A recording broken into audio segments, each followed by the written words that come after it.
Hello everybody, my name is Kamaleao, welcome to my channel. A bunch of new Hearthstone cards have been released and I'm trying to be quicker with each card to make this video less than 2 hours long. So let's get right to it. Lesser Pro Spellstone, the Paladin Spellstone, 2 mana, summon a 2/2 Spirit with Taunt, restore 3 health to upgrade, and the upgrades are 4/4 and 6/6 Taunt. Now for 2 mana this is terrible. That is a card that sees no play. 2 mana for 4 Taunt, that sounds pretty good. 2 mana 6/6 Taunt sounds awesome. Restoring 3 health to upgrade is, I'd say, definitely doable in Paladin, especially with the new healing card that comes later. But it only sounds awesome until you remember that you can play a 10/10 for 1 mana. So yeah, it's a good card, but Jade will just walk all over this, and that makes it pretty bad. But it becomes a good card as soon as Jade has rotated out, I think. Next one, Lesser Ruby Spellstone. This is the Mage Spellstone, and it adds 1 random Mage spell to your hand. Play 2 elementals to upgrade it, and the upgrades are you get 2 and then 3 Mage spells. On the space level, it's a terrible card. Unupgraded, you are pretty much only going to play this in a very bad situation where you either get a flame strike or you have lost the game, something like that. But you never want to do that. On its first upgrade, I think it becomes alright to potentially good, depending on what you get, because paying 3 mana to draw 2 cards out of your deck is a card that is pretty common in Mage. 1 less mana for 2 random spells. Could be good enough, and you have the disadvantage that it's random spells. You have the advantage that it's random spells, and that helps with your quest. So maybe a quest elemental mage thingy? I don't know, probably not. But the big thing is when you get it to 3, because then it's essentially a 5 mana card that does see play for 2 mana, and that sounds awesome. So if Elemental Mage becomes a thing, I think this will be in it. The Lone Champion. So if you get the battlecry, then this card is great. If you don't, it's quite bad. As a result of that, you will only run it in decks that have pretty much no early game minions or very few early game minions. If you're running a controlish deck that tries to control the early game with spells and weapons, stuff like that, then this can seriously be a strong card. It's essentially absolutely useless in anything that has early game minions, which is a good thing, because that means you cannot run this in aggro decks to protect your face minions, which is nice. And that was pretty much the intention behind the card text. The next one is Sonya Shadow Dancer. Sonya Shadow Dancer is a 3 mana 2/2 legendary for rogue. And after a friendly minion dies, add a 1/1 copy of it to your hand. It costs 1. Now, this card can be very strong in combination with powerful battlecry or combo effects like SI7, Bone Mare, Keleseth, and minions with very strong deathrattles. You could also use this in combination with a charge minion to play it over and over and over again, as a potential activator for your rogue quest, for example. But it's quite an unreliable one because you can only put 1 of this into your deck, and quite often you would want to activate your or you want to be reliably able to activate your quest as quickly as possible. But on the other hand, it also synergizes with your finished quest. So if Rogue Quest comes back, then this card will definitely see experimentation in that deck, and I think it has a place in that deck. It's very much possible. Otherwise, the problem is that you need to have your stuff sticking to the board for a turn, followed by a board state where you can usefully trade in your minions. And can be tricky. It's definitely a card I'm looking forward to, but I'm not absolutely convinced that it is great. And in the current meta, is it good enough to beat Razakus or Jade? That's a question that you almost always have to answer with no for most cards, I think. But we will see. Definitely a card I'm looking forward to. Zola the Gorgon. It's a legendary neutral minion. 3 mana 2/2, choose a friendly minion, add a golden copy of it to your hand. So it's essentially a 3 mana 2/2 draw a card. The card draw is targeted, and the way it can be an upside, it can be a downside.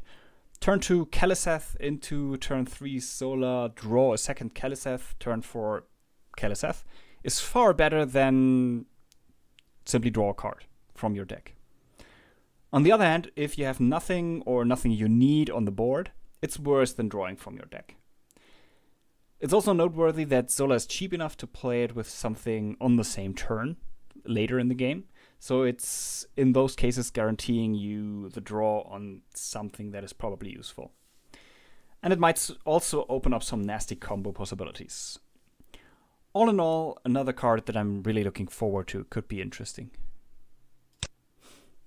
Explosive Runes. It's a stronger and far, far better snipe in a different class. Now, snipe is quite bad. It's terrible, actually. Runes is possibly quite good in very aggressive secret decks.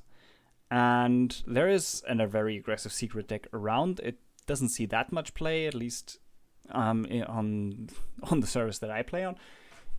But yeah, if you give that more things to work with, it's possible that that deck becomes good enough to see major play.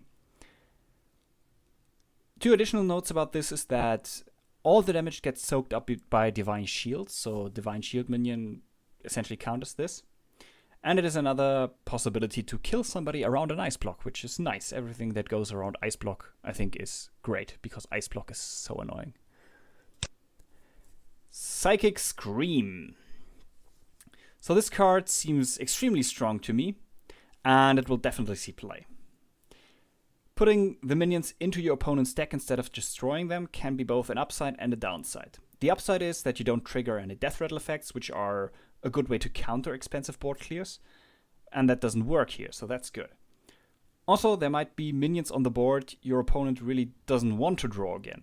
Some early game minions that have very little impact, Silverhand recruits, possibly totems or tokens, stuff like that. Stuff that you really, really don't want to waste your draw on.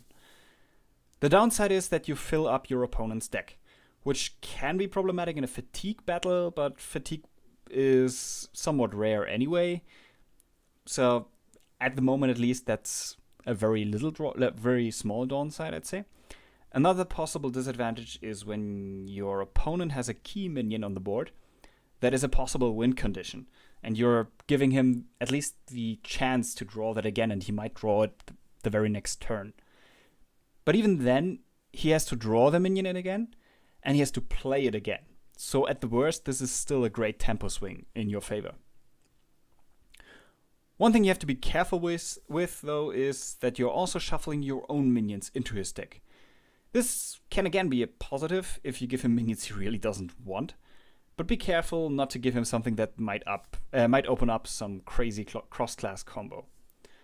All in all, thank goodness that Priest got more love with a card that can be amazing in Highlander Priest. I mean, that deck really needs some help. Next we have the Spiteful Summoner. 6/6, not 6/6, 6 mana for 4, neutral minion, and the battlecry is reveal a spell from your deck. Summon a random minion with the same cost. Now, a 6 mana 5/5 summon a random 3-drop did see some play, though it fell out of favor. This card can be potentially worse or far better if you tailor your deck accordingly. Because, well, if you only have expensive spells in your deck, this can be a 6 mana summon a random 8-drop or a random 7-drop. That seems very good to me. Whether it is possible to build your deck like that, because if you have 1-drop, 2-drop mana spells in your deck, then this is terrible if it draws it. Even if it's possible to build a deck like that, right now I don't think that it would be able to beat Razakis or Jade, so in the current meta, no. In the future, possibly. Silver Vanguard. 7 mana, 3/3 deathrattle, recruit an 8-cost minion. I mean, with some sort of dream combo, this might be... I mean, even then, it's probably only a meme card. But I think it's way too slow and way too risky. A 3/3 on 7, that is abysmal. It can be silenced, sheeped. You might already have drawn all of your 8 drops before you get this thing. And then it does nothing. And even if it works, you accomplish rather little. I mean, you play this on turn 7. Your opponent is... If your opponent is not just doing something that just outright destroys that thing, like Psychic Scream. But even if he ignores it and just goes to your face because you didn't really develop a board, then on turn 8 you run this into somebody or something. It dies and you get your 8-cost minion. But your 8-cost minion can't attack that turn unless it has... I mean, you're taking one of the few ones that have charge or something. You could have just drawn your 8-cost minion and then played it on 8. So, yeah, I'm not convinced. To me, this seems like a very high risk to somewhat small reward card, and that's not really what you want to run. Sleeping Oozeling. All hail to the power of the ooze. It's a 6 mana, 5/4 battlecry, gain the deathrattle of a random minion in your deck. And this is in Hunter. It has the same cost as a high main with worse stats and without the beast tag. So it needs to copy a deathrattle that is significantly better than high main. Now, high main's deathrattle is maybe not the best in the game, but it is definitely up there among the best ones. So this has to copy something better. How many better deathrattle cards can you realistically put into your deck to make this card reliably good, while also not running any worse deathrattle effects? Because if this copies one of your less significant deathrattles, like Kindly Grandmother, then it's really, really bad. Also, it's in a 6-drop spot, so it's contesting directly a spot with high main, and generally I would just play high main. So yeah, I really don't see this card working very well outside of course, the usual meme combo situations, which are very rare but make for interesting videos. Faldoray Strider. So Ambush went back into the gym and apparently took some steroids. For only 1 mana more, you instantly get 1/4/4 on the board, which directly addresses Ambush's biggest problem, which was the tempo loss you got on the turn you're playing it. And you got the tempo loss hoping to gain tempo later on, but you didn't know when. Now, you develop the board with all the possible tempo swings later on. Ambush puts the spiders into your opponent's deck, this puts them into yours. I think that putting them into your own deck is actually better, because you control your own card draw and you can build your deck around it. All in all, this is an awesome card. Again, the only question is whether there will be a rogue deck with this that can stand up to Jade and Razakis, but this might actually just find a place in the current Kaliseth rogue. And yeah, then it's fine. By the way, I don't know if there's the card here, but the point is when you draw the ambush, if you don't know the old ambush, you still draw another card. So the ambush card puts a 4/4 spider on the board immediately, and then you draw a new card, so you don't lose the card draw. The Grand Archivist. It's an 8 mana 4/7 neutral. And at the end of your turn, cast a spell from your deck, targets chosen randomly. The only way I see potential in this card, if you can build a deck with only untargeted spells, like Flame Strike, something like that. Otherwise, this would definitely be way too risky. If you pull out a fireball with that and fireballs itself, then you paid 8 mana for a 4/1. And you burned a spell from your deck. That is not good. But even if you have a deck where you have only untargeted spells, the randomness is still a problem. Because if you have maybe some AoE cards, some spells that do AoE damage to your opponent, some cards that summon minions on your side of the board, yeah, well, then you play this and you don't know what's going to happen. And if you restrict yourself so much that you only have, let's say you only play AoE spells in the Mage deck, maybe, Blizzard and Flamestrike and Nova, something like that, that restricts you terribly. Now, if you would discover a spell from your deck, and then that spell gets fired to a random target, then this card would potentially be awesome. But as it is, I think it's fringy and at best a possible meme card. The Grizzled Guardian. 8 mana, 3/5 beast, druid. Taunt, deathrattle, recruit 2 minions that cost 4 or less. This is very expensive, it's very risky against silence, sheep, sap, stuff like that. And you would have to build a deck with no minions below 4 mana to make this reliable. So Beast Druid is out, because a Beast Druid would want to run lower cost minions. You don't get the battlecry from the cards that get drawn out. So yeah, all in all, I don't see this working at all. Meme Porous. If you are behind this... let's talk about what it is first. It's a 7 mana 6/6 druid... not druid, priest, legendary dragon. And the battle cry is your opponent takes 2 turns, then you take 2 turns. Now, if you are behind, this card essentially reads, play it and lose the game. Which is bad. If you are ahead, this card reads, play it, risk losing your advantage, and then win. If the game is even, this reads, play it and throw a coin, more or less.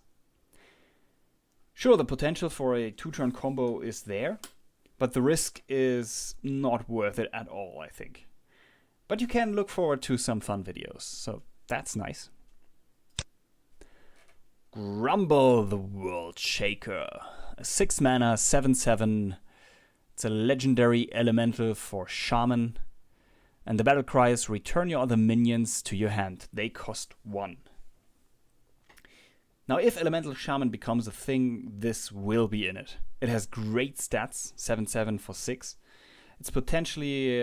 It has potentially a great effect if you have injured minions on the board, minions with good battle cries, which you are going to have if you're running an elemental deck. The only downside is that you sometimes don't want your board back on your hand because of the tempo loss. But apart from that, I mean, this is an amazing card, and I really hope Elemental Shaman becomes a thing just for this card. It's going to be cool. On the other hand, again, Razakis Jade is, I think, at the moment still stronger than this. But it might actually be a contender. Hoarding Dragon. 4 mana, 5/6 dragon. Neutral. Deathrattle, give your opponent 2 coins. This is a very risky card. Anything running Auctioneer, Razakis Priest, Quest Mage, you definitely never want to give them 2 coins. And against any other deck, giving your opponent a more flexible pre-nerf Innovate is still really risky. Hungry Dragon was good because you could play it in a situation where you could either kill the 1-drop immediately, and because most of the 1-drops are actually not that good cards. But you have no control over how he uses the coins. You can't stop him from using the coins most of the time. And coins are very often very good cards. So, no. King Meme. Another pure meme card. It's an 8 mana 5/5 battlecry. Swap decks with your opponent, give them a ransom spell to swap back. And the ransom spell is a 5 mana spell that does exactly that, swaps the decks back. Now, you can look forward to some fun videos, especially with Mage, to counter or copy the ransom spell to swap right back. But otherwise, it's a terrible card. Your opponent has control over when to swap back. His hand is still his hand, so all the cards he had there, he still has. And 8 mana 5/5 is not much. So, no. Voidlord. Warlock. 9 mana, 3/9 taunt, deathrattle, summon 3 1/1 demons with taunt. That's a lot of taunt. And it's sticky taunt. Which is good. Very good, actually. But as good as taunt that summons taunt is, against all things aggro, any card that costs 9 mana is generally very, very bad against all things aggro. And against a control deck, this is not exactly that relevant, because, I mean, Jade Druid won't be stopped by this. It will be slowed down, yes, but it won't be stopped. And Razakus will probably simply ignore it and machine gun you down anyway. All in all, I don't really see a place for this card at the moment. Arcane Artificer. Artificer? I have no idea. It's a Mage Minion. 1 mana, 1/2 elemental. Whenever you cast a spell, gain armor equal to its cost. This is potentially quite a good card. You can just play it in the early game as a 1/2, especially in combination with ping, that is potentially okay. But you can also play it later on together with a big spell, gaining quite a lot of armor. It potentially can stick around and gain you more armor. Elemental Mage is getting some love, and this might really get going in a new standard rotation. As I see it, I don't see this helping you too much against Jade, barely helping you against Razakus. So as long as those decks are the powerhouse decks, it doesn't help you too much. But it's also notable that this is an elemental for 1 mana, which is always good to have an elemental decks to easily keep your elemental activation chain going. Now we have the Arcane Tyrant. This is a 4/4 elemental for potentially 0 mana. It's a 5 mana elemental, sure, but it costs 0 if you've cast a spell that costs 5 or more this turn. It sounds very good at first glance, but I'm a little bit skeptical. I mean, we already know a potential 0 mana 4/4, which saw very little play. Now, you can argue that the downside of that card was that you had to keep it in your hand for a few turns, making it a dead card until then. But really? The same is probably quite often true here. If you draw this and you don't have a corresponding spell, then this is a dead card. If you do have a big spell, but no worthwhile target for it, maybe you have a Flame Strike, but your opponent only has 1 big minion, this is still a dead card. The elemental tag might help, but generally I think in many instances this card might be worse than Nerubian Prophet. In others, sure, it can be better and it is an elemental, but still I'm not really convinced.